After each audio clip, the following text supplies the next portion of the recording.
తప్పకుండా తిరగబడుతుంది. ఇలా కొడంగల్ మరలబడ్డది, రేపు తెలంగాణ మొత్తం మరలబడుతుంది.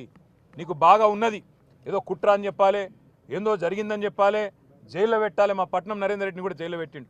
సరే, రాజకీయ నాయకులను మమ్మల్ని జైల్లో పెడితే పెట్టినావు, మేము చూసుకుంటాం.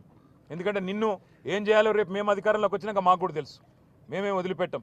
కానీ ఒకటి మాత్రం పక్కా, ఇవాళ ఈ 21 మందిని ఎవరినైతే నువ్వు జైల్లో పెట్టినావో వాళ్ళ కుటుంబాలు, వాళ్ళ ఉసురు నీకు నీ పార్టీకి తప్పకుండా తాకుతుంది.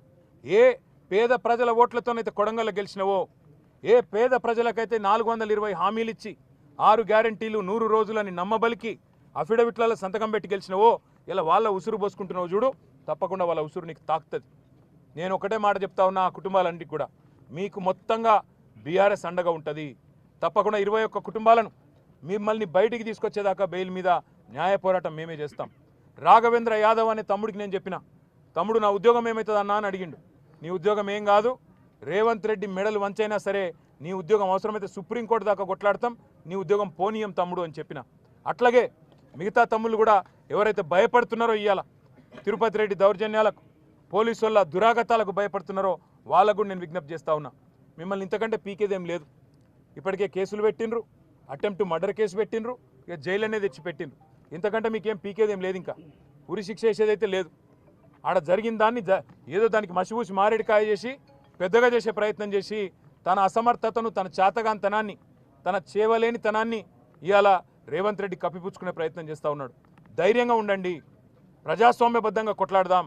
60-70 లక్షల ఎకరం విలువ చేసే భూమిని 10 లక్షలకి అడ్డికి పావుషేరు గుంజుకుంటానంటే తప్పకుండా మీకు అండగా మేముంటాం. న్యాయస్థానాల్లో కూడా మీకు అండగా మేము నిలబడతాం. ఎవ్వరు కూడా బెదిరించినా, ఎందుకంటే వాళ్ళు భయపడుతున్నారు, బయటికి వచ్చినాక బెదిరిస్తారన్నా, మళ్ళీ కేసులు పెడతారన్నా, మళ్ళీ జైలుకు పంపుతారన్నా, మేము సంతకాలు పెట్టాల్సి వస్తుందేమో అన్నా అని చెప్పి వాళ్ళు భయపడతా ఉన్నారు. వాళ్ళకి మేము అదే చెప్తా ఉన్నాం. బయట ఉండే ఇక్కడ సంగారెడ్డిలో కూడా మొన్న న్యాల్కల్లో ఇక్కడ కూడా మొన్న ఆందోళన జరిగింది.